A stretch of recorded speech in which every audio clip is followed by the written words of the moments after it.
Olá pessoal, tudo bem? Sejam bem-vindos a mais um tópico na nossa disciplina, né? Agora nós já estamos conversando sobre os diferentes tipos de drogas, né? Essa é a segunda semana de drogas perturbadoras, né? Já na semana passada a gente conversou sobre LSD, êxtase e plantas alucinógenas, e hoje a gente começa falando sobre inalantes e maconha, tá? Então nós vamos entender as características dessas drogas e por que elas são consideradas drogas perturbadoras do sistema nervoso central, né?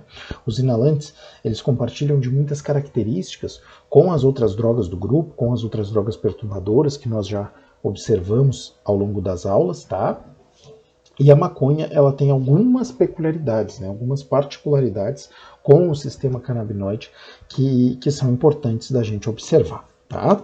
Eu começo fazendo uma revisão, né, do que a gente conversou na aula passada, onde a gente viu como que o êxtase, o LSD, né, e as plantas alucinógenas, elas atuam, elas afetam, né, a transmissão neuronal, né, a comunicação neuronal como um todo. Tá?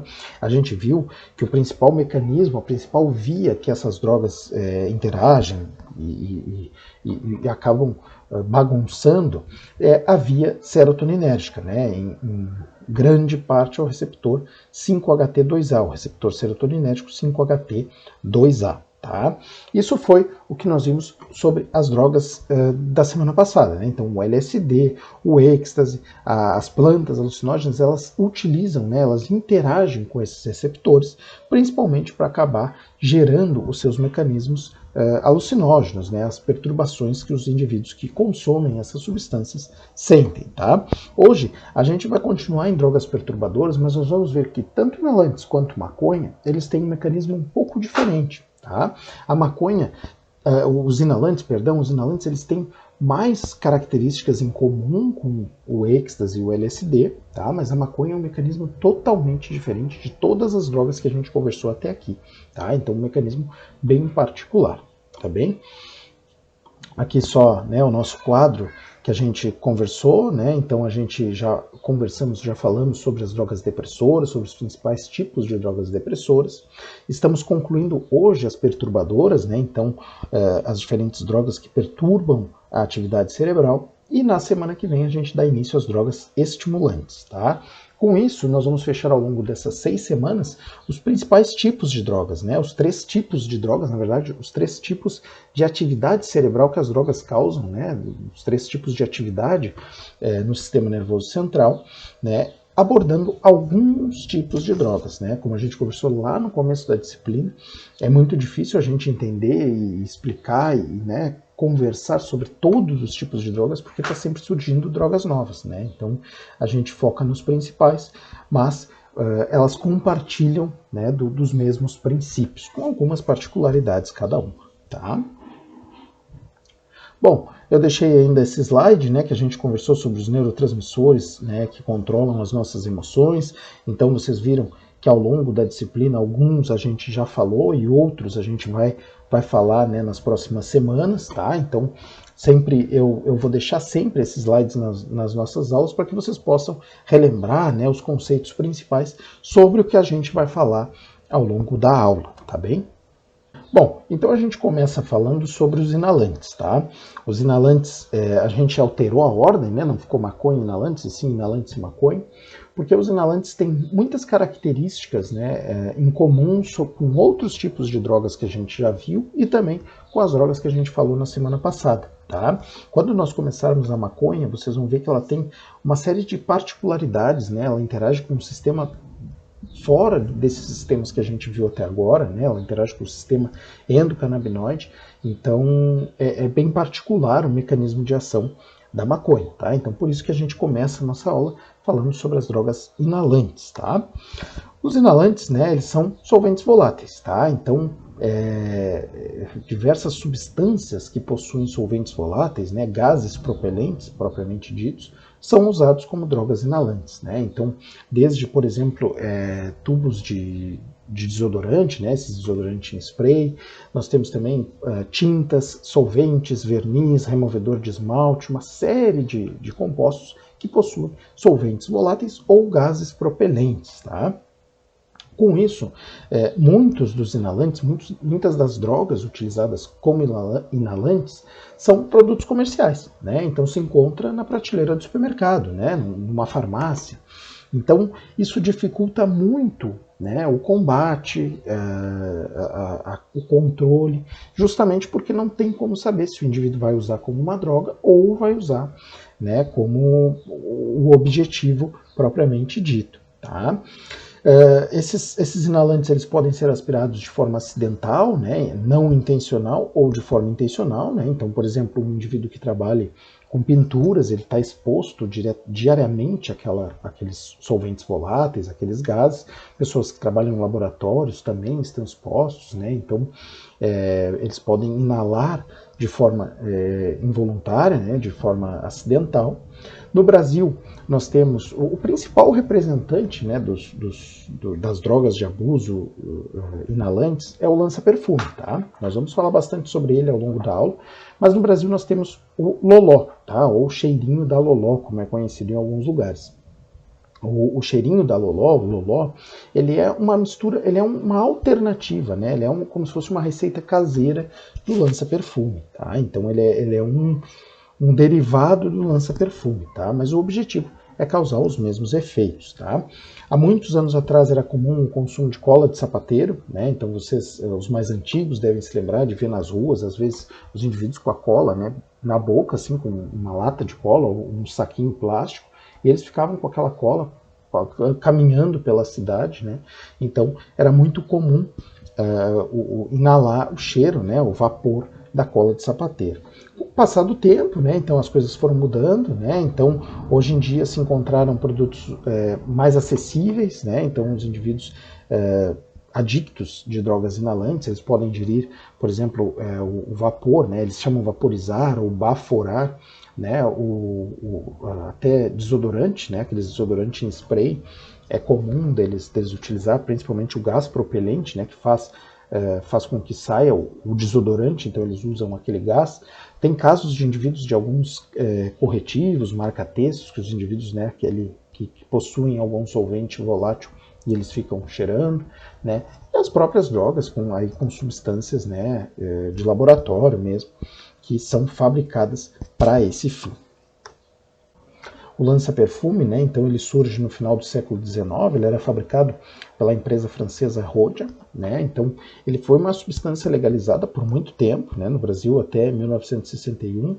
Quem conversa com os avós, com os pais, né, é comum pessoas de mais idade eles falarem, né, que no carnaval era comum o lança-perfume, né, então imaginem que é uma droga que hoje a gente sabe uma série de problemas que causa, né, que trazem. Em seguida eu vou mostrar algumas propagandas, né, mas que por um certo tempo, por um bom tempo, foi legalizada no Brasil e no mundo, né? Então isso é muito comum, tá? Isso é a tendência com outras drogas também, até o contrário, né? Nós vamos ver no exemplo na aula de hoje da maconha, né, que não a legalização recreacional da droga, mas, por exemplo, uma série de compostos com interesse farmacêutico que já estão sendo legalizados, né, que já estão sendo debatidos pela comunidade científica. Tá?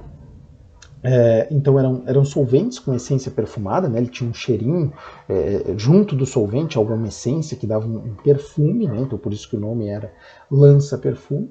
Eram tubos de alta pressão, esses tubinhos, né? Esses frascos.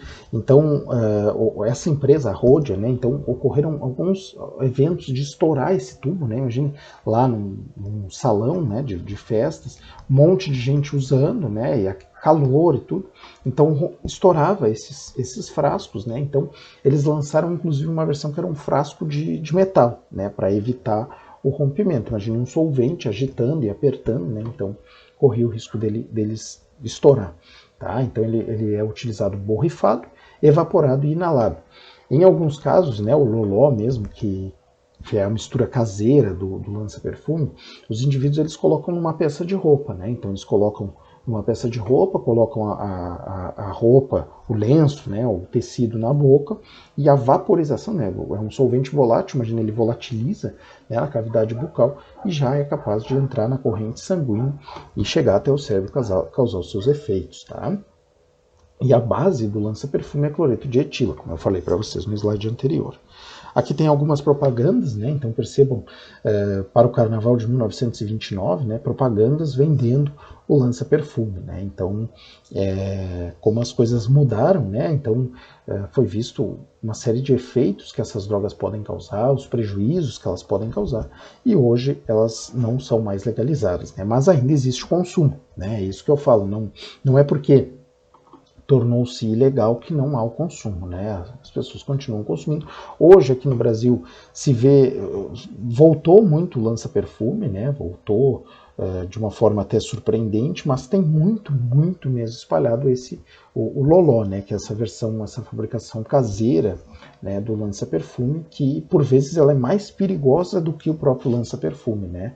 Então, além dos efeitos que a substância causa em si, né, nós temos também a contaminação, né? A série de compostos que são adicionados a todas essas drogas e a outros tipos de drogas que acabam afetando muito, né, os efeitos que elas vão causar aos indivíduos, né? Não existe nenhum controle sanitário, nenhum controle farmacêutico sobre a fabricação, né? E isso é muito perigoso, né? Então, a exposição ela é via pulmonar, né? Então, os indivíduos eles colocam em bolsinhas e colocam a bolsa, né, no nariz e aspira, né, o vapor daquela substância, ou como eu falei para vocês, né, eles colocam um tecido, né, encharcam o tecido nessa substância, colocam na boca, né, e o vapor acaba entrando na corrente sanguínea. Mas né, a maioria delas é pela exposição via pulmonar, né? Então principalmente com as bolsinhas, né, que acabam inalando essa substância, tá? São moléculas lipofílicas, né? Então a gente já conversou, quanto maior a lipofilicidade de uma molécula, maior a absorção, né? Mais dessa molécula circula na corrente sanguínea, mais interage com os tecidos, mais ela passa pelas membranas biológicas. Ela tem um efeito rápido, né? Então vejam um efeito rápido não só como um efeito tempo de duração, mas o tempo para causar o efeito e o tempo de duração do efeito, né?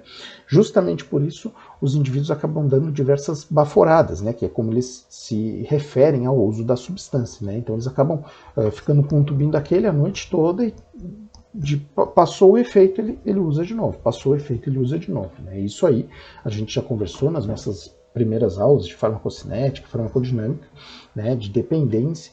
Esse é o principal caminho, né, de gerar tolerância, de gerar dependência, porque o indivíduo ele acaba se expondo diversas vezes à substância, né? Então isso potencializa a chance, né, aumenta as chances dele acabar se tornando adicto.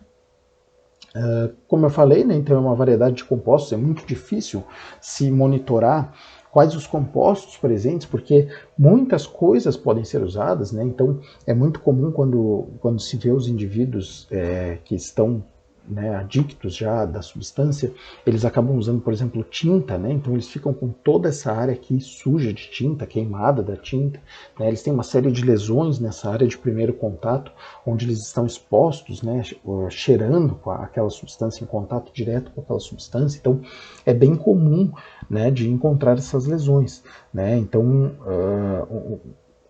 como é uma variedade de compostos que pode ser utilizadas, né, desde compostos encontrados na prateleira do supermercado até compostos exclusivos de laboratório, é muito difícil o enfrentamento, né? Não só pelo mecanismo amplo, mas também o enfrentamento de, né, uma legislação que dificulte o acesso a esses produtos também se torna bastante difícil, né? Nós temos então os componentes tóxicos, né? Então percebam que nós temos ali, por exemplo, produtos de limpezas, nós temos botijões de gás, né? O próprio gás, né? Além de botijões de gás, os gás propelentes de diferentes produtos de supermercado. Nós temos canetas marcadoras, então tem uma série de compostos que podem ser utilizados, né? Que tem esses compostos voláteis, né? Que são inalados pelos usuários. E aqui uma toxicidade variável, né? Claro, dependendo da característica do composto, dependendo de qual composto, a sua toxicidade também, né, vai variar. Mas nós temos alguns alguns efeitos comuns ali, né, algumas toxicidades comuns, principalmente, né, no sistema nervoso central, né, os efeitos no sistema nervoso central são compartilhados, por mais diferente que seja, né, o composto ali, né, a substância volátil, eles compartilham de alguns mecanismos de toxicidade. Né? Então, os efeitos que o lança-perfume vai causar, né? Não só o lança-perfume, mas as drogas voláteis, vão causar nos indivíduos, né? Euforia, o indivíduo se sente eufórico, ele tem uma sensação de bem-estar, ele tem perturbação auditiva e visual, né? Então, muito semelhante aos efeitos de outras drogas perturbadoras que a gente conversou ao longo da disciplina, né? Eles têm uma ruborização, né? O aumento da vermelhidão facial, tem uma depressão do sistema nervoso central, então depressão, diminuição da atividade do sistema nervoso central, né, justamente porque eles vão interagir com os neurônios serotoninérgicos, vão interagir com diferentes regiões do nosso cérebro, nós já vamos entender de que forma né, então vai causar uma diminuição da atividade do sistema nervoso central, visão turva, perda de autocontrole, fala enrolada, né, uma série de reflexos comprometidos. Então, como eu falei para vocês, deve lembrar, né, ao longo na cidade, a gente era comum ver, né, os indivíduos que eram viciados, antigamente era muito comum a cola de sapateiro, né, o caminhar deles, eles não conseguiam falar, eles, né, ficavam completamente vivendo para a substância, né, para a droga mesmo. Inconsciência e queimaduras, como eu disse, né, então é muito comum os indivíduos que usam solventes voláteis, né, que fazem, né, a volatilização de substâncias, eles têm uma série de lesões, né, principalmente na região do nariz e da boca, porque é a região de contato, né, e como ele afeta tanto o controle, né, os reflexos do indivíduo, por vezes ele não consegue ter o reflexo de tirar por hora, né, o local que ele está cheirando da boca, né, do nariz. Então acaba que ele fica por muito e muito tempo com essa substância em contato ali, né, e causa uma série de lesões, uma série de queimaduras na região de primeiro contato com a droga, né.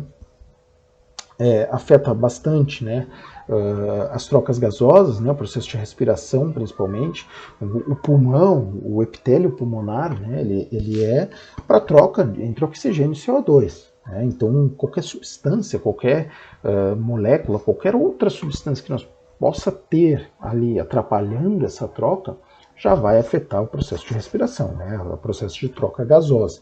Então imagine que o indivíduo está aspirando aquela substância, né, extremamente volátil, então uma grande concentração dessa substância está disponível lá no epitélio pulmonar, e lá que está ocorrendo as trocas gasosas, né, então dificulta, né, afeta muito o processo de respiração. Além disso, esse processo de respiração, não só só o processo de respiração, mas um dos efeitos secundários é que o processo de respiração, a troca não eficiente, né, da respiração, ela vai também causar esses efeitos, né? Então, um efeito secundário vai ser justamente, né, uma das vias secundárias de causar os efeitos sentidos pelos usuários de drogas voláteis, esses, justamente por causa dessa dificuldade respiratória, né? Além dele estar, imagina, respirando dentro de um saco, então ele não renova, né, o oxigênio, ele acaba contaminando tudo. Ele tem os efeitos da droga, tá? Então essa é uma das vias que acaba causando uma série de efeitos secundários, justamente porque ele não consegue renovar aquele ar, né? E o ar que entra no pulmão está completamente contaminado com uma série de substâncias, então dificulta as trocas gasosas. O lança-perfume, né, ele não só o lança-perfume, mas todas as drogas voláteis, mas principalmente o lança-perfume, ele vai acabar tendo um efeito depressor no sistema nervoso central, né? Então, além dos efeitos lá com os receptores serotoninérgicos que a gente conversou, né, sobre o sistema serotoninérgico na nossa aula anterior, ele vai interagir com outros sistemas, né, presentes lá no nosso sistema nervoso central, né? Então eles vai interagir com os canais GABAérgicos, né, aumentando a ativação dos receptores GABA, vai inibir os receptores glutamatérgicos, né? Depois eu vou passar rapidamente cada um desses sistemas, né, só para relembrar. Vai ativar os receptores serotoninérgicos, né? Então vai interagir com os receptores de serotonina, que é o mesmo mecanismo lá das drogas que a gente conversou na aula anterior, né, de outras drogas perturbadoras do sistema nervoso central, vai afetar a liberação de dopamina, né? Então afetando o sistema de recompensa cerebral. Então ele vai interagir. Percebam que o efeito perturbador dele se dá justamente por isso, por essa característica dele interagir com diversos canais, diversos sistemas, né, do nosso sistema nervoso central. Então ele bagunça todas as respostas, né? A substância ela acaba interagindo e bagunçando todas as respostas do cérebro, do sistema nervoso, frente a diferentes estímulos, né?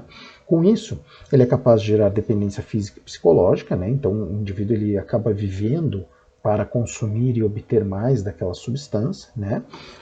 A dependência psicológica justamente pela interação com o sistema de recompensa cerebral, que a gente conversou lá nas nossas primeiras aulas, né? Então, o aumento na liberação de dopamina, ele está diretamente relacionado com a potencialidade de uma substância em causar dependência psicológica, e também essas drogas são capazes de causar tolerância e abstinência, tá? Então, aquela falsa sensação que se tem que drogas perturbadoras não são capazes de causar danos, ela é falsa, né? Nós vimos que todas as drogas perturbadoras e todas as drogas que nós conversamos até agora, elas têm potencialidades de causar uma série de danos aos usuários, né? Então não existe droga segura, né? O mais seguro é tentar se evitar, né? Se tentar evitar o maior número de usuários, né? Que nós, lembrando daquela nossa pirâmide, né? Então quanto menor o número de usuários ocasionais, menor o número de adictos, tá?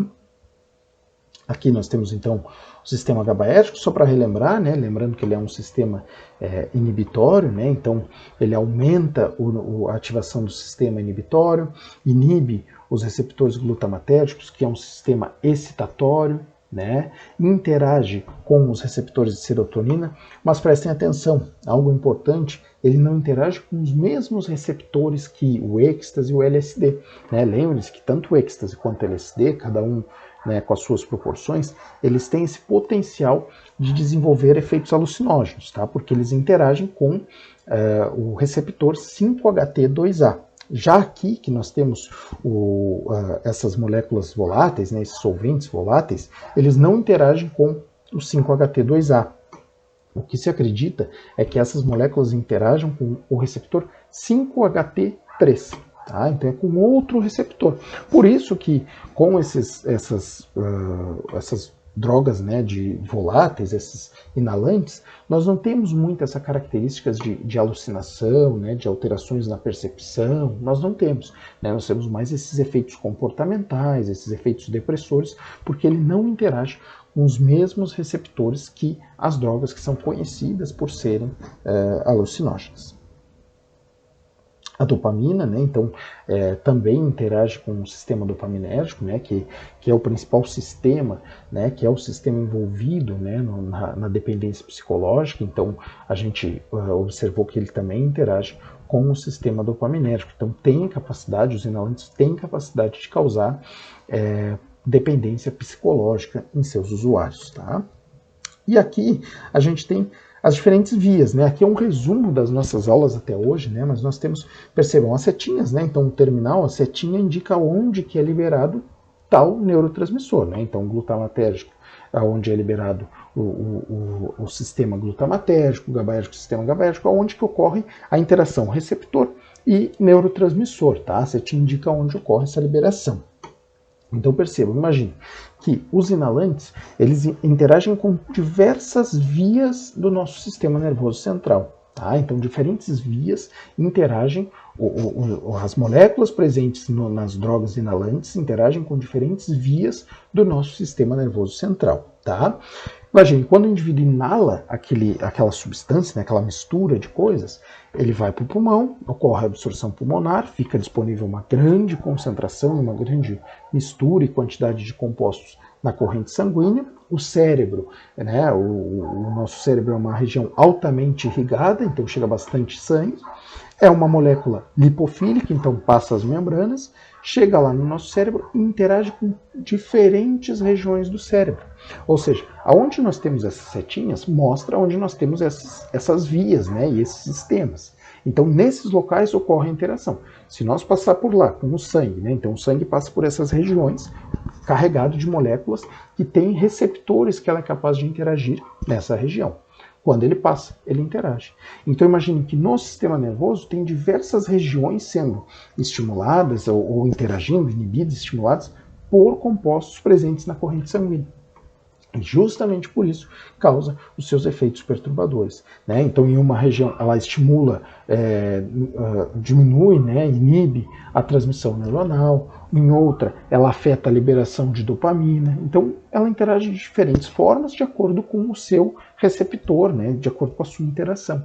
Então, imagine que em várias regiões do cérebro, em diferentes regiões do cérebro, nós temos a mesma molécula interagindo com diferentes canais, com diferentes receptores, ao mesmo tempo, né? Então isso causa esse efeito perturbador. Diferentes regiões do cérebro sendo estimuladas, sendo afetadas ao mesmo tempo. Tá? Então esse é o mecanismo perturbador das drogas inalantes. É muito difícil nós esclarecermos todo o mecanismo das drogas inalantes, porque, como eu falei, são muitas substâncias, né? Então, diferente, por exemplo, da maconha, que vocês vão ver, que nós temos a principal, né? Então, aqui nós temos uma série de substâncias, mas que são capazes de interagir, em linhas gerais, com esses diferentes sistemas cerebrais, tá? Então, a interação com esses diferentes sistemas ao mesmo tempo, ou em combinações, né, vai causar esses efeitos perturbadores do sistema nervoso central. Tá?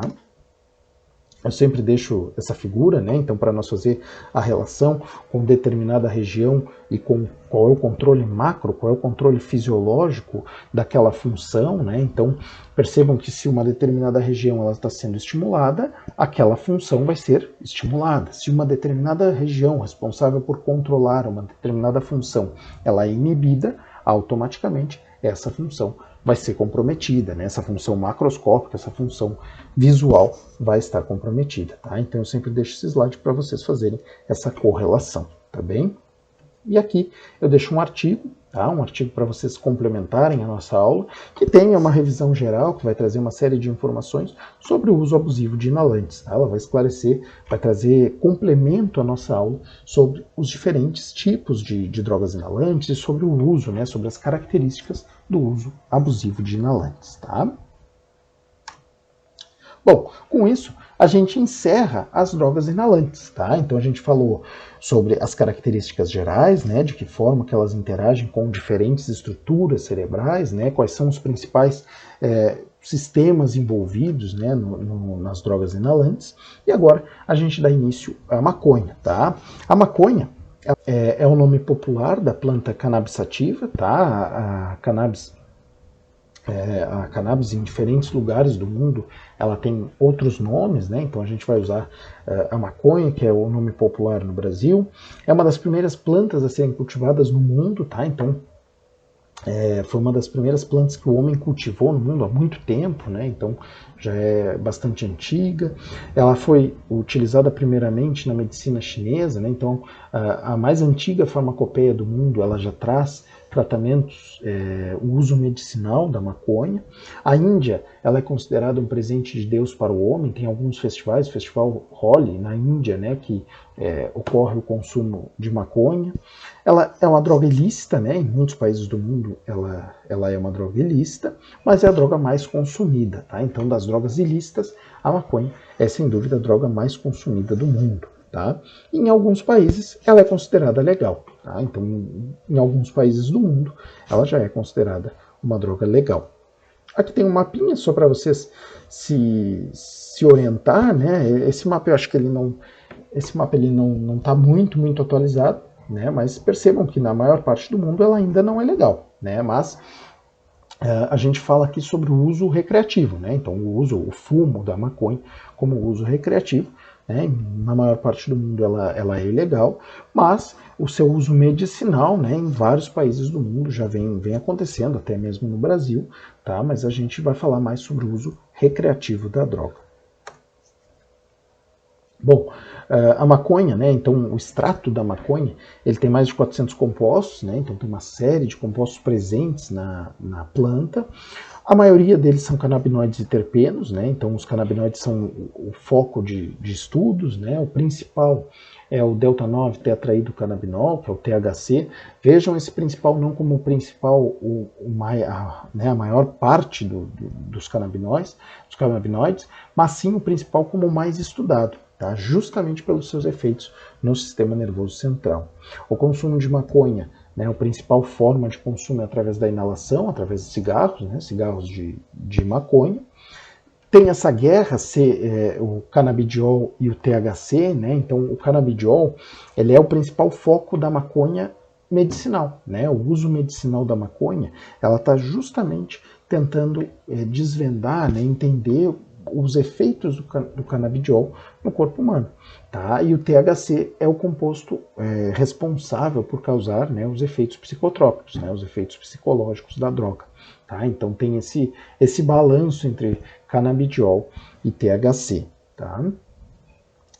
A maconha, né, o cigarro, né, o que é fumado, são as flores e folhas secas, né, então ela é colhida e depois seca, né, seca as flores e as folhas, e o indivíduo fuma esse extrato, né?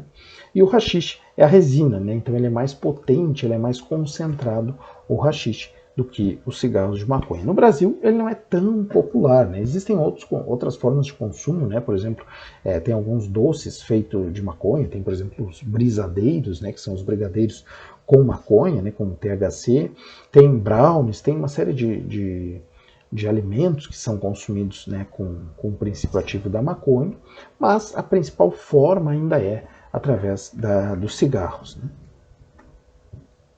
Aqui nós temos os diferentes compostos encontrados na planta, né? Então percebam que canabinoides são 61 compostos e os terpenos somam 103, né? E total 421. Tá? Então os principais são canabinoides e terpenos, mas os canabinoides são os mais estudados.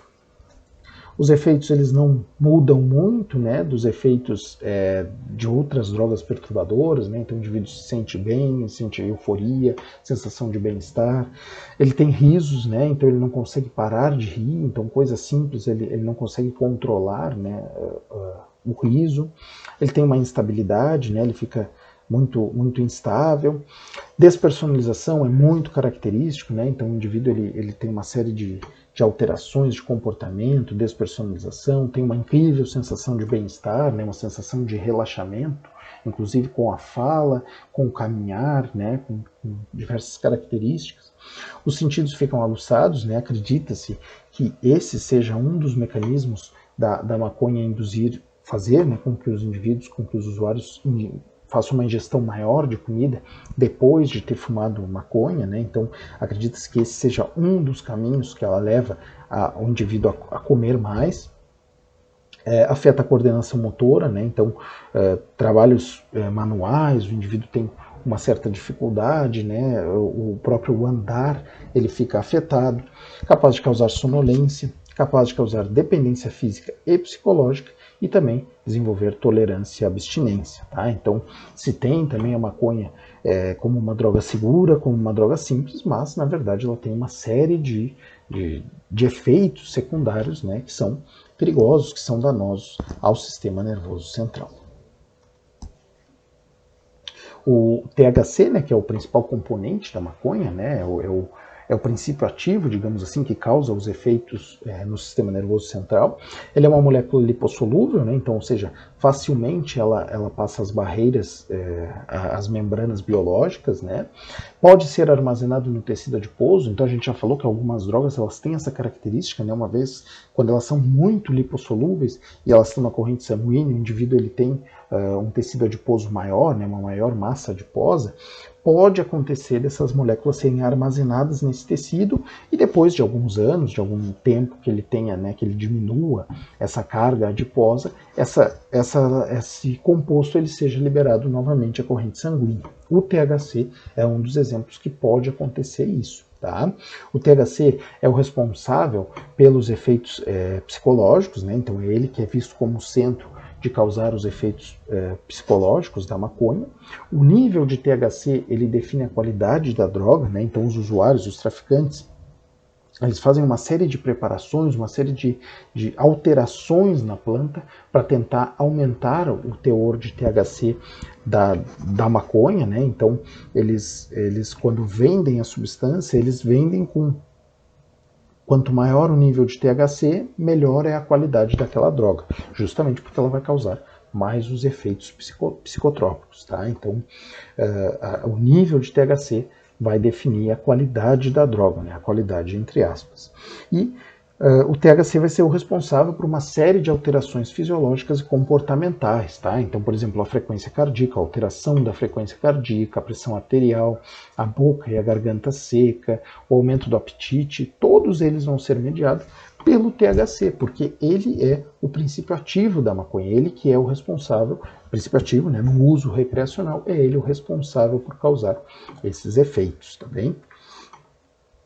Bom, então quando a gente fala do THC, né, ele é um canabinoide, né, ele está presente na maconha, e nós precisamos entender de que forma que funciona, né, os canabinoides, com que eles interagem no nosso organismo para causar os efeitos. Né? Então, uma vez que nós temos uma molécula de um extrato natural e ela consegue causar efeitos no nosso organismo, ela tem que interagir com alguma coisa. Tá? Nós temos no nosso corpo o sistema endocannabinoide. Tá? São receptores e neurotransmissores e mensageiros que se ligam, né, e causam um efeito. Tá? Esse sistema endocannabinoide ele está relacionado a como o indivíduo se sente, a sua movimentação e como ele reage frente a diferentes estímulos, né, diferentes estímulos ambientais, a diferentes situações, como ele reage. Tá? Os canabinoides eles podem vir de 3 fontes. Né? Então nós temos os canabinoides que vêm de plantas, por exemplo, o THC, eles podem ser endógenos, que nós já vamos falar ao longo da aula, e também sintéticos, que nós não vamos abordar muito na nossa aula. Nós vamos focar nos endógenos e nos derivados das plantas, né? Nos derivados da maconha. Tá? Eles interagem com receptores canabinoides e causam os efeitos biológicos. Tá? Esse sistema endocannabinoide ele não está só relacionado a essas respostas, né? Então, só como o indivíduo se sente, como ele se movimenta, como ele reage, ele também está envolvido, né, na modulação da resposta imune. Tá? Isso explica o uso da maconha medicinal. Então, o sistema endocannabinoide, ele, além de ter esses efeitos, né, no sistema nervoso central, ele vai interagir também na modulação da resposta imune, sendo esse o foco da maconha medicinal. Tá? Também vai afetar a função cardiovascular e respiratória, né? Então a função respiratória também vai ser afetada pelo sistema endocannabinoide, o sono, o humor, a memória e o comportamento alimentar. Então percebam, todas essas funções, sono, humor, memória, comportamento alimentar, função cardiovascular, todas essas funções, elas estão envolvidas com o consumo da maconha.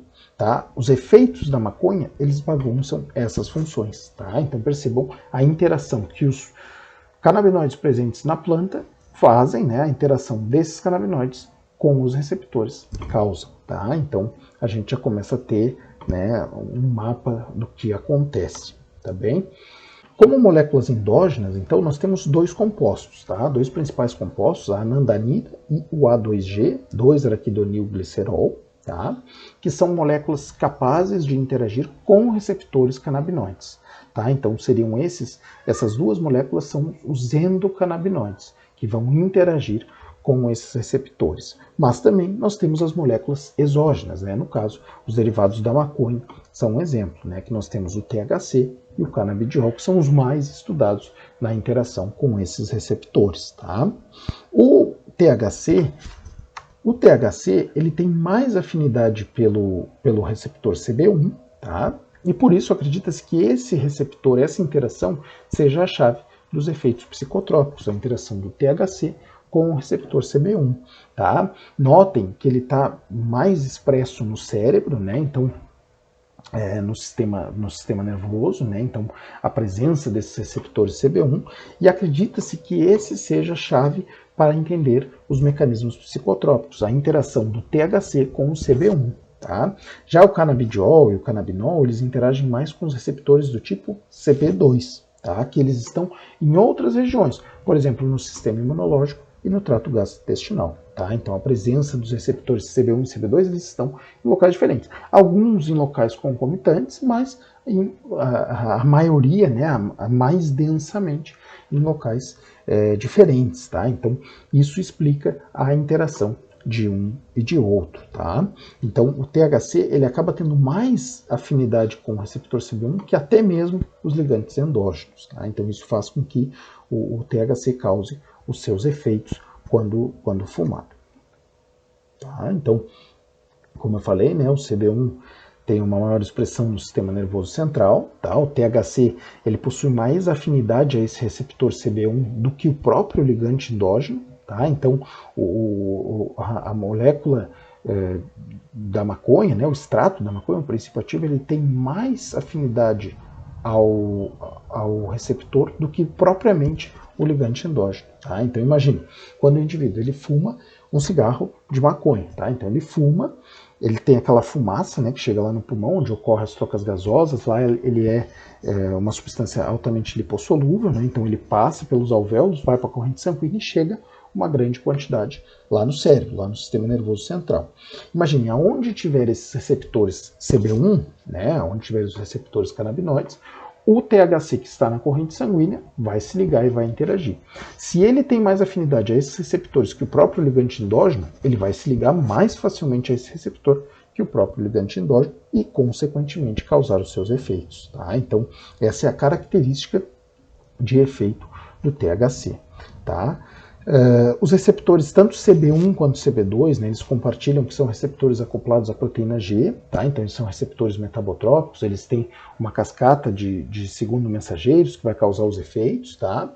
E o mecanismo de ambos, ele é o quê? Ele bloqueia a entrada de cálcio, tá? Então o efeito causado pela ligação endocannabinoide receptor é o bloqueio da entrada de cálcio, tá? Então diminui a entrada de cálcio e aumenta a saída de potássio. Tá? Então, esses dois efeitos somados levam à hiperpolarização do neurônio. Tá? Então, leva à hiperpolarização neuronal, dificultando a liberação e a propagação de um novo potencial de ação.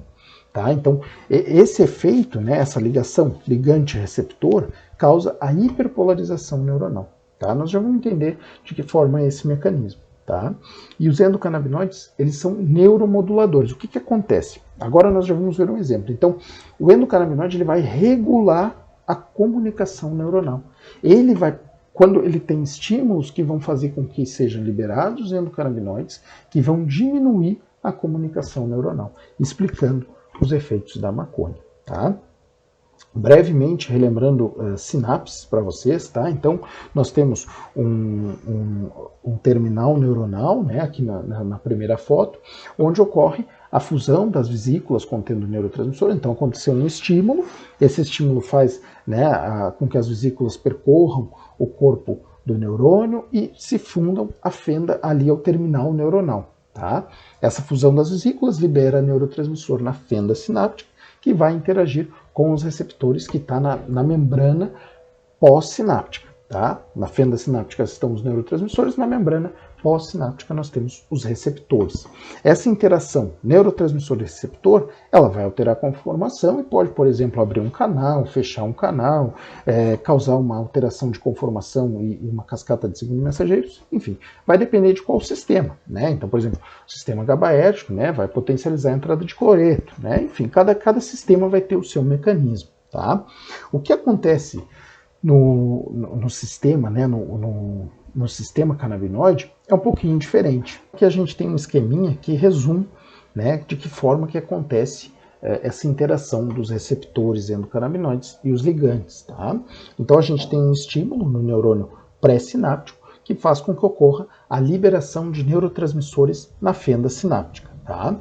Essa liberação, esses neurotransmissores, eles vão ter diferentes ações, né? Depende do neurotransmissor. Mas quando eles interagem com os seus receptores na fenda na membrana pós-sináptica, né, que tem os receptores desse neurotransmissor, eles vão causar um aumento, né? Eles vão permitir a entrada de cálcio para dentro da célula pós-sináptica. Tá? Esse aumento de cálcio sinaliza para a liberação, para a sintetização e liberação de endocannabinoides. Tá? Então, o neurônio pós-sináptico libera os endocannabinoides lá na fenda sináptica. Receptores canabinoides estão no neurônio pré-sináptico. Então, ou seja, ocorreu o estímulo, liberou o neurotransmissor, interagiu com os receptores na célula pós-sináptica, sinalizou, né, por meio do cálcio, sinalizou, sintetizou e liberou endocannabinoides na fenda sináptica.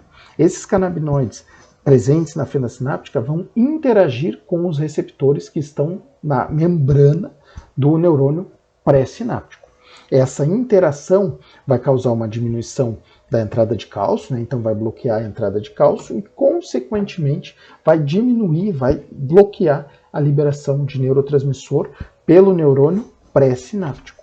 Então percebam que a liberação de neurotransmissor vai ser o sinal para que ocorra toda essa cascata, até que, quando aumenta a liberação de neurotransmissor, mais cálcio, mais liberação de endocannabinoide, mais vai bloquear a entrada de cálcio e vai diminuir a liberação de neurotransmissor, vai afetar a liberação de neurotransmissor. Tá? Agora, pensem, né? Então, o que acontece? Quando nós temos um indivíduo que fuma, né? Ele fumou um cigarro de maconha. O que acontece? O cigarro de maconha vai ter o THC, né? Que é um canabinoide. Tá? O THC vai ser altamente absorvido no pulmão, né? Por ele ser lipossolúvel, né? Por o pulmão ter as suas características, né, de absorção que facilitam, que favorecem a absorção, ele vai ser altamente absorvido no pulmão e vai para a corrente sanguínea. A corrente sanguínea, sistema fechado, vai, né, chegar em diferentes órgãos. Quando chegar no cérebro, lá no cérebro nós temos uma série de receptores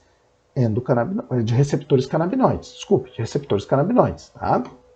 O THC que está na corrente sanguínea vai passar por esses receptores e vai interagir. Ele tem mais interação, ele interage melhor com esses receptores que os próprios ligantes endógenos. Então imagine, em diferentes regiões do cérebro que está chegando aquele sangue cheio de canabinoides, tá? Vai chegar o THC que tem uma alta afinidade.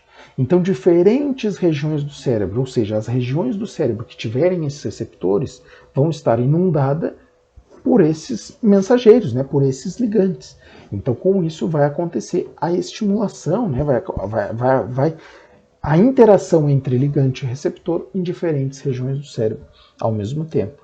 Tá? Então, esse é o mecanismo de ação da maconha.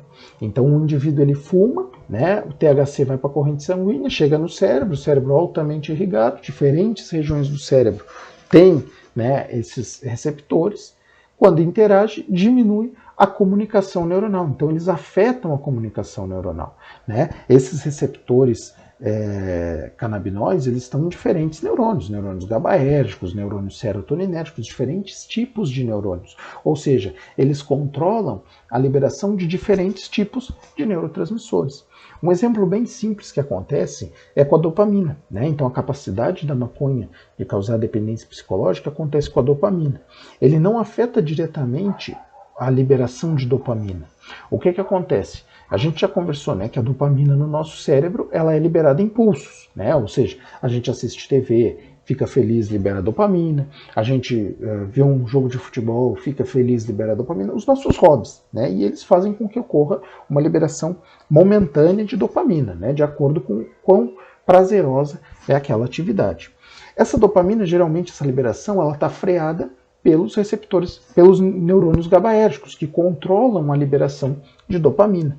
Então imaginem que os receptores canabinoides, né, presentes lá nos neurônios GABAérgicos, eles passam a maconha, né, então interage com esses receptores canabinoides. O THC interage com os receptores canabinoides presentes nos neurônios GABAérgicos. Vai diminuir a atividade dos neurônios GABAérgicos, vai diminuir a liberação de neurotransmissor GABA. Diminuindo a liberação de neurotransmissor GABA, que é um neurotransmissor inibitório, vai diminuir o que está freando a liberação de dopamina. E com isso nós temos um pico, né, um pulso de liberação de dopamina. Tá? Então, de forma indireta, ela vai afetar a liberação de dopamina. Esse é só um exemplo, tá? Bem claro para vocês enxergarem. Tá? E percebam que o que acontece é diferente, porque aqui a modulação ela não acontece no nível pós-sináptico, mas sim no nível pré-sináptico. É como se nós tivéssemos um dimmer, né? um interruptor. Estimulou bastante o pós-sináptico, situação normal, tá? Situação endógena. Estimulou o pós-sináptico, nós precisamos diminuir. Então, libera endocannabinoides que interagem com o receptor canabinoide e diminui o que está liberando de neurotransmissor. Quando nós temos uma droga, um composto capaz de interagir, a gente perde esse balanço, se liberou muito ou pouco. E ele chega e se liga ao receptor canabinoide. Essa ligação vai diminuir a liberação de neurotransmissor, diminuindo, afetando, comprometendo a resposta neuronal, né? A comunicação neuronal como um todo. Aqui só mais um exemplo, né? Então, como eu falei para vocês, a liberação de neurotransmissor pelo neurônio pré-sináptico, libera neurotransmissor na fenda sináptica e interage com os receptores na membrana pós-sináptica. Essa interação leva à liberação, sintetização e liberação de endocannabinoides, que interage com os receptores canabinoides que estão presentes na membrana pré-sináptica. Essa interação afeta a liberação de neurotransmissor pelo neurônio pré-sináptico, né? Então ela interage, ao contrário, né? A modulação se dá no neurônio pré-sináptico. A gente não controla o pós, né? O controle vem no neurônio pré-sináptico. Tá? Então é como se estivesse freando a liberação de neurotransmissores.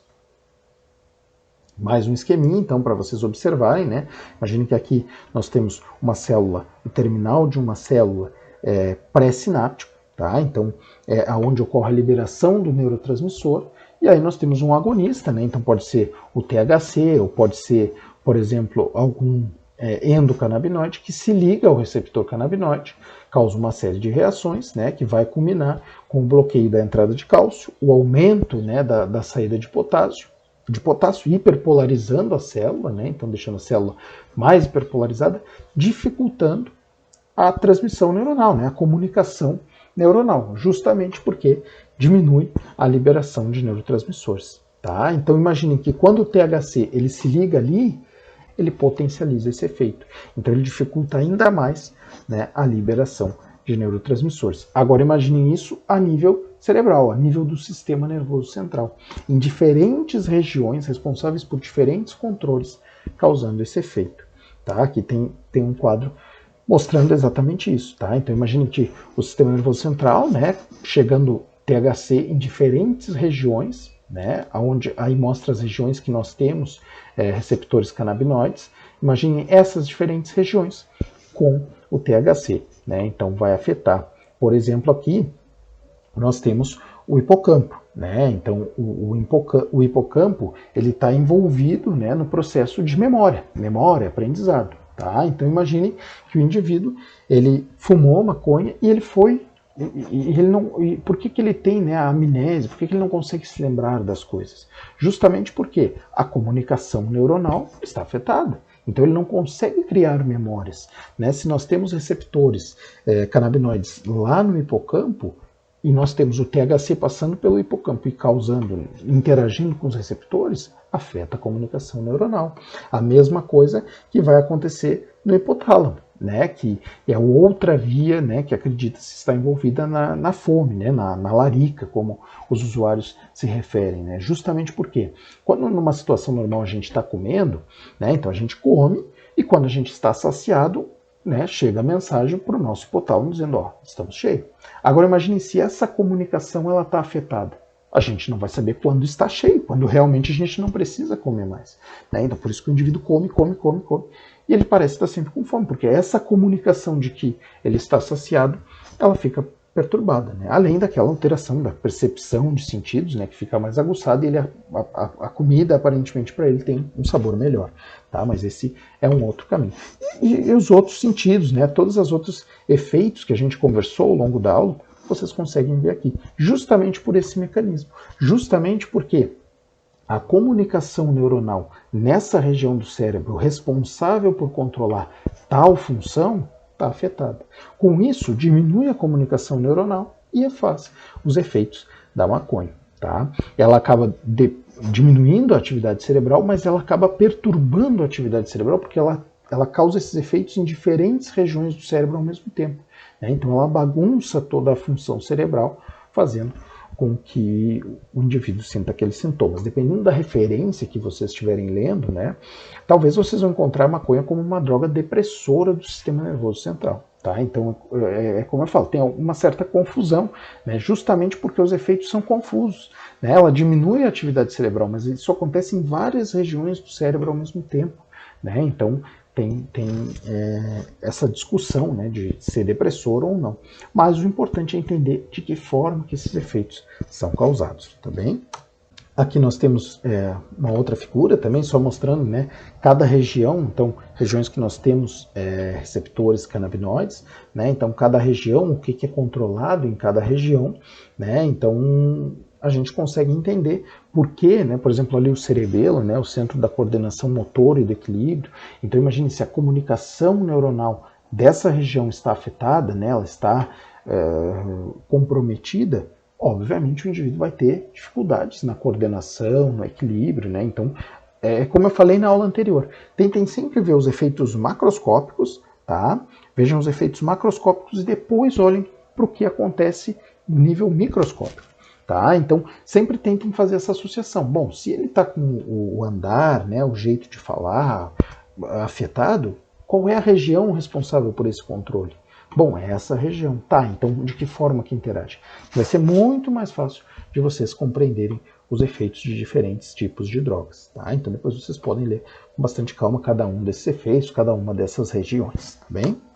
E aqui só sobre a maconha medicinal, tá? Então é o uso para fins terapêuticos, né? Então no Brasil mesmo, que há algum tempo, né, se sofreu por muitos e muitos tempos um forte preconceito, né? Porque muitas pessoas enxergam só o lado da droga, né? Mas nós temos comprovação científica de fins terapêuticos, pessoas que foram tratadas com o canabidiol e tiveram, né, resultados positivos, né? Então, o canabidiol ele não tem propriedades psicoativas, ou ele não se liga, ele tem uma baixa probabilidade de se ligar nos receptores CB1 e se ele se liga ele não causa efeitos. Então, ele não consegue, né, causar os efeitos psicotrópicos, né, que o THC causa, tá?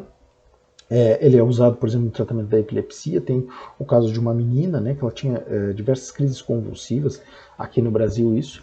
Foi a primeira menina tratada com o óleo, né, da maconha, e ela tinha diversas crises convulsivas. A mãe dela e o pai tentaram, através do governo, de conseguir importar o óleo, porque no Brasil, né, não tinha, de importar um fármaco que tinha, né, o extrato da maconha para tentar salvar a menina, e não foi liberado, e eles importaram de maneira ilegal para o Brasil, e a menina conseguiu melhorar, né, ela teve efeitos positivos. Né? Então essa é uma história bem legal e mostra os efeitos positivos. Foi a primeira menina que foi tratada com o óleo da maconha. Eu vou achar essa reportagem e vou deixar disponível lá no AVA da disciplina. Tá? Uma série de doenças neurodegenerativas também podem ser tratadas, né, com a maconha medicinal. Então, se tem muito estudo ainda tentando avançar, porque o que acontece? Nós temos muito estudo sobre os efeitos psicotrópicos da maconha. Tá? Até por ser uma droga de abuso, né, e ter um problema mundial, né, do consumo de drogas, a maconha ser a principal droga ilegal usada no mundo. Então tem todo esse problema e por isso tem uma série de estudos sobre os efeitos psicotrópicos. Mas os efeitos medicinais tem, mas não tem, entendeu? Então os pesquisadores estão sempre tentando esclarecer, buscar mais mecanismos para o uso da maconha de forma medicinal, tá? Acredita-se, né, então, que o mecanismo da maconha seja justamente a redução da estabilidade de transmissão neuronal, justamente bem parecido com o que acontece com o THC, né? Só que pensem, o THC ele tem uma alta afinidade pelo sistema nervoso central, né? Os receptores de THC, o CB1, sistema nervoso central. Os outros receptores estão em outras regiões do corpo. Logo, se a gente ingerir, né, uma substância que tem afinidade por esses receptores em outras regiões do corpo, e o efeito, como eu falei, né, os receptores CB1 e CB2 eles são muito parecidos, né, o final deles é o mesmo, diminuir a transmissão neuronal. Se nós temos receptores em outras regiões do corpo e nós inserirmos uma molécula que se ligue a ele, as chances são boas, né, de diminuir a transmissão neuronal em outras regiões do corpo. Só que, claro, né, nós precisamos ver duas coisas. Não é fumando a maconha que se obtém os efeitos medicinais, tá? Então, assim, não se pode fazer a confusão, porque se fumar a maconha para obter os efeitos medicinais, primeiro que está ingerindo uma alta concentração de THC, proporcionalmente ao canabidiol, a conta não fecha, entendeu? É outro fim, é uma outra forma de administração para a obtenção dos efeitos medicinais, tá bem?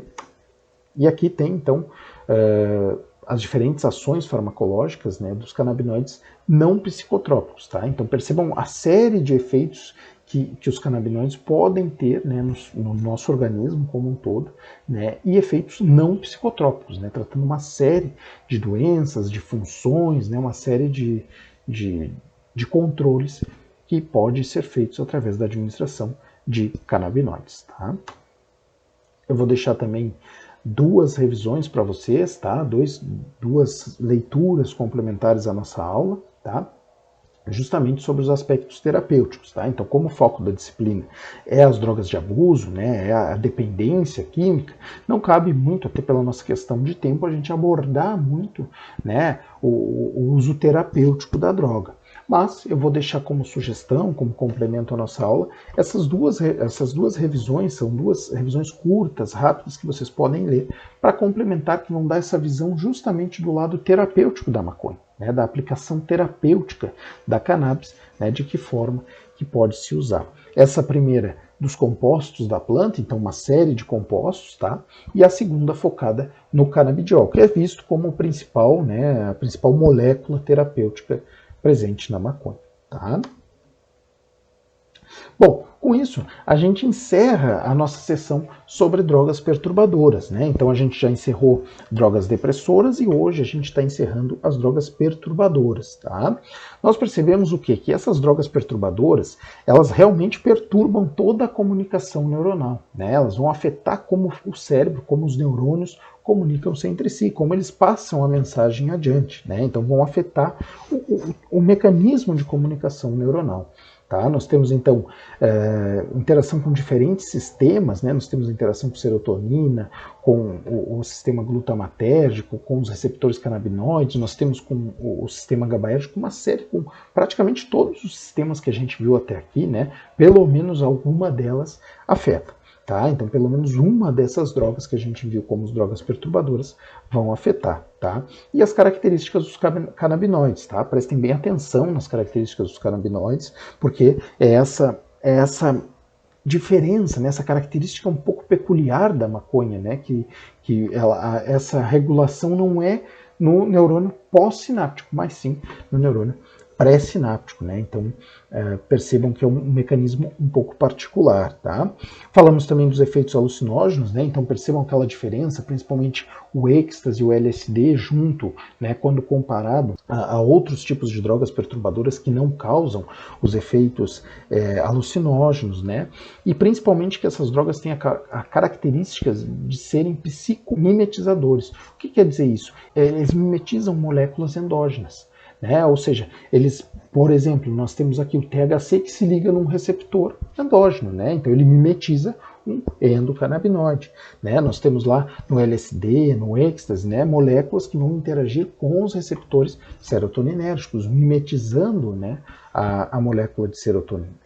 Então percebam essa característica das drogas perturbadoras, que quando a gente falou lá das drogas depressoras, nós não víamos essas características, né? Elas tinham seus sítios de ligação, mas elas não tinham muito essa característica de mimetizar moléculas endógenas, tá? Uma das características também das drogas perturbadoras é elas estimularem, elas interagirem em diferentes regiões do sistema nervoso central ao mesmo tempo. Né? E com isso causar em uma região, ela causa um efeito, em outra outro, então ela bagunça toda a função cerebral, né? Toda a comunicação cerebral, né? Causando esses efeitos perturbadores. E como fim, né? Elas vão causar a diminuição da resposta do sistema nervoso central. Né? Esse é um mecanismo comum e por isso que em algumas revisões, em alguns artigos, em algumas referências que vocês forem olhar, vocês vão ver que por vezes, algumas das drogas perturbadoras são tidas, são vistas como drogas depressoras do sistema nervoso central. Tá? Não está errado, é um ponto de vista, né? Então, não é errado dizer que elas são depressoras também, porque, né, elas acabam afetando e diminuindo, sim, a resposta do sistema nervoso central. Tá bem, pessoal? No nosso próximo encontro, né, então a gente vai começar a falar sobre as drogas estimulantes, né, esse que é o terceiro bloco sobre os tipos de drogas, né, que nós temos das principais drogas de abuso, né. Então, no nosso próximo encontro, a gente começa a falar sobre as drogas estimulantes, especificamente sobre a cocaína e o crack, tá? Então, na nossa próxima semana, a gente vai dar início às drogas estimulantes, tá bem, pessoal? Todas as leituras eu vou deixar disponíveis lá no AVA da disciplina, né? Então, vocês podem acessar lá. Qualquer dúvida que vocês tiverem, vocês podem me mandar um e-mail, conversar pelo grupo do WhatsApp e também nos nossos encontros síncronos, tá? Então vocês podem participar dos encontros e esclarecer todas as dúvidas que vocês tiverem, tá bem? Eu sigo à disposição de vocês. Até mais, pessoal. Valeu. Tchau, tchau.